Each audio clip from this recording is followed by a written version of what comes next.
Merdeka, salam sebangsa setanah air.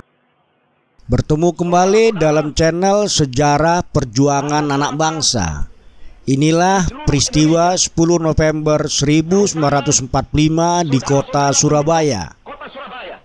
10 November 1945, sebuah masa yang takkan pernah terlupakan oleh bangsa Indonesia. Saat keyakinan dan kerelaan berkorban diuji dalam mempertahankan kemerdekaan. Cucuran peluh menyatu dengan aliran darah, kuyup membasahi persada di tengah gema takbir dan pekik merdeka. Ribuan arek Surabaya merangsek menghadapi tank dan meriam. Hanya satu kata, merdeka. Hidup sebagai manusia merdeka atau mati terhormat, itulah pilihan jiwa para kesatria yang gadaikan raga dan jiwanya untuk negeri tercinta. Sekali kata terucap proklamasi, kata ada pada Soekarno dan Hatta. Setelahnya biarkan seluruh penduduk negeri dari Sabang hingga Merauke yang mengurusnya. Perhitungan sekutu dan Belanda meleset jauh. Indonesia yang mereka sebut Hindia Belanda tak seperti yang mereka duga. Bangsa yang mereka anggap bodoh dan terbelakang kini menjelma menjadi bangsa pejuang yang pantang menyerah.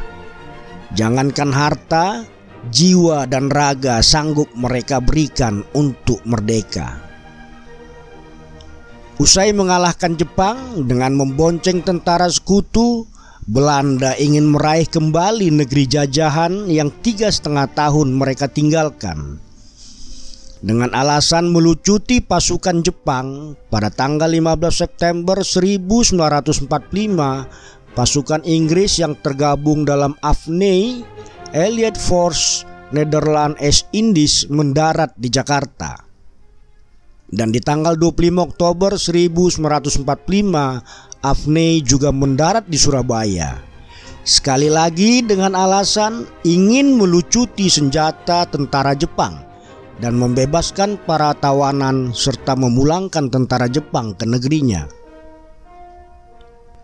Bersama AFNI, Belanda bermimpi mengembalikan Indonesia kepada administrasi pemerintahan sipil Hindia Belanda dan akan menjadikan Indonesia sebagai negeri jajahan kolonial Kekaisaran Belanda yang mereka namakan NICA, Netherlands Indies Civil Administration.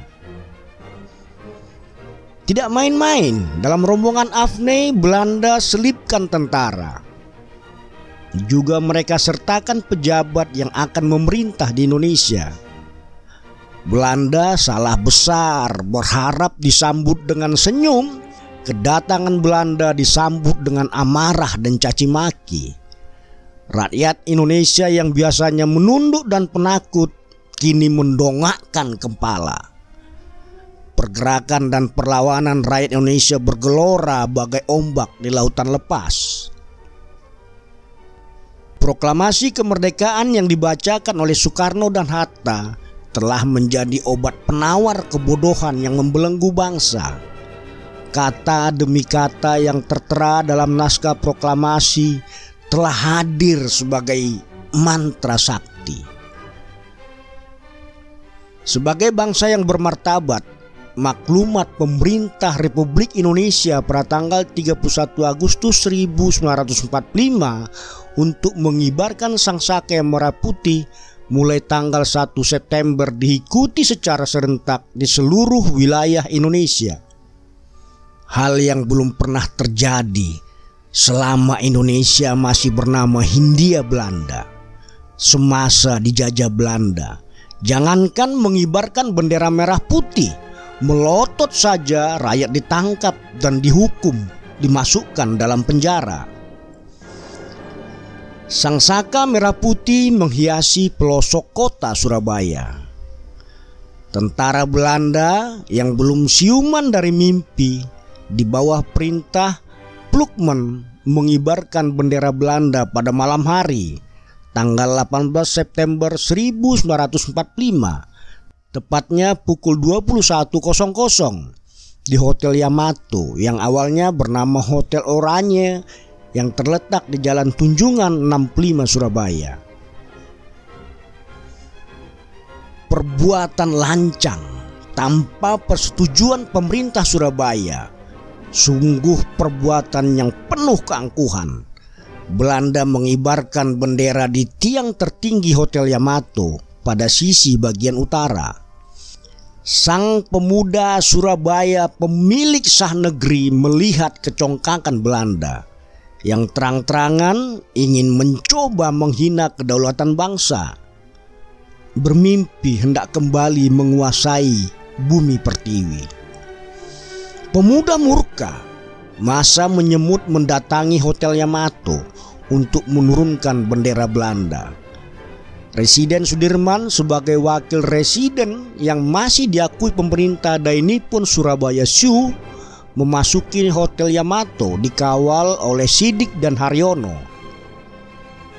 Atas nama pemerintah Republik Indonesia, Residen Sudirman meminta agar Plukman menurunkan bendera Belanda. Mr. Plukman menolak. Plukman malah mengeluarkan pistol. Perkelahian tak lagi terhindarkan. Plukman tewas dicekik oleh Sidik. Namun innalillahi wa inna ilaihi rajiun, Sidik juga gugur ditembak oleh tentara Belanda. Residen Sudirman dan Haryono melarikan diri keluar dari Hotel Yamato. Pemuda pejuang Arek Surabaya terlihat berebut naik ke atas hotel untuk menurunkan bendera Belanda. Haryono bersama Residen Sudirman kembali memasuki hotel, memanjat tiang bendera dibantu oleh Kusno Wibowo.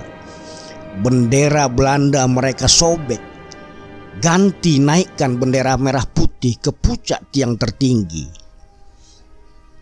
Setelah beberapa lama saling menahan diri, pada tanggal 27 Oktober 1945 untuk pertama kalinya pecah pertempuran antara Indonesia melawan tentara Inggris. Meski dapat diredam, tetapi berulang kali bentrokan susul menyusul terjadi. Korban mulai berjatuhan. Semakin lama kondisi Surabaya semakin membara. Merasa kewalahan menghadapi pejuang Surabaya, Jenderal Hudson meminta bantuan Presiden Soekarno untuk meredakan situasi. Tak ingin rakyat jadi korban, Bung Karno, Bung Hatta serta Amir Syarifuddin datang mendamaikan. Gencatan senjata ditandatangani pada 29 Oktober 1945. Meski gencatan senjata telah ditandatangani, pertikaian kecil-kecilan masih saja terjadi. Puncaknya terjadi pada tanggal 30 Oktober 1945 saat mobil yang ditumpangi Brigadir Jenderal Malabi berpapasan dengan sekelompok milisi Indonesia melewati Jembatan Merah. Ketika itu terjadi kesalahpahaman antara kedua rombongan yang berakhir dengan tembak-menembak. Di saat itu pula lah sebuah serangan menghantam Brigadir Jenderal Malabi. Mobil yang ditumpanginya terbakar pada pukul 20.30. Brigadir Malabi tewas. Sampai saat ini belum diketahui siapa penembak yang telah menyebabkan mobil terbakar, sehingga jenazah Malabi sulit dikenali. Kematian Malabi membuat Inggris marah, menuduh pejuang Indonesia bertindak brutal dan meminta penembak menyerahkan diri. Sampai waktu yang mereka minta, tak ada yang mengaku bertanggung jawab. Mayor Jenderal Eric Carden Robert Mainzer, pengganti Malabi, mengeluarkan ultimatum pada tanggal 10 November 1945. Ia meminta Indonesia menyerahkan senjata, menghentikan perlawanan pada tentara Afne dan Nika. Tentara Inggris tak cukup sampai di sana. Mereka menyebar pamflet ultimatum melalui udara. Ancaman ini tak membuat rakyat Surabaya takut dan menyerah. Malah sebaliknya, membuat rakyat semakin marah. Ribuan pemuda tumpah ruah memenuhi kota Surabaya dengan senjata apa adanya. Ada yang membawa pistol, granat, golok, tombak, panah, katapel, dan bambu runcing. Pemuda Surabaya datang memenuhi tantangan. Tanpa disuruh, tanpa dikomando, hadir atas kesadaran penuh sebagai anak negeri yang siap membela Ibu Pertiwi. Tak ingin pemuda Surabaya bergerak liar dan terpecah.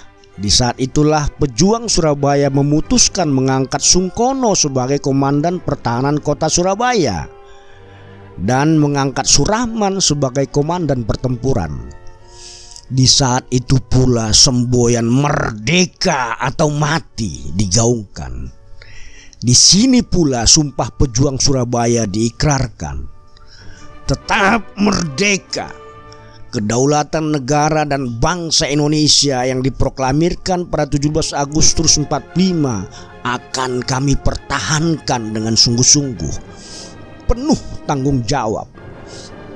Bersama, bersatu, ikhlas berkorban dengan tekad merdeka atau mati. Sekali merdeka, tetap merdeka. Merasa ultimatum diabaikan, pada 10 November pagi tentara Inggris melancarkan serangan. Rakyat melawan. Arek Surabaya dengan didukung Kiai Haji Hasyim Asy'ari, Kiai Haji Wahab Hasbullah, serta kiai-kiai pesantren dan para santri, ribuan masyarakat sipil dari berbagai suku dan agama tumpah ruah satu menyatu menjadi sebuah kekuatan untuk mengganyang angkara murka. Bung Tomo dan Gubernur Suryo berpidato berapi-api memompa semangat rakyat, meminta rakyat mempertahankan kemerdekaan yang baru saja diproklamirkan. Gema takbir dan teriakan merdeka tak henti-hentinya memenuhi angkasa, berpadu dengan suara desingan peluru. 3 minggu lamanya kecamuk perang berlangsung. Setidaknya 6.000 sampai 16.000 pejuang dari pihak Indonesia tewas dan 200.000 rakyat sipil mengungsi dari Surabaya.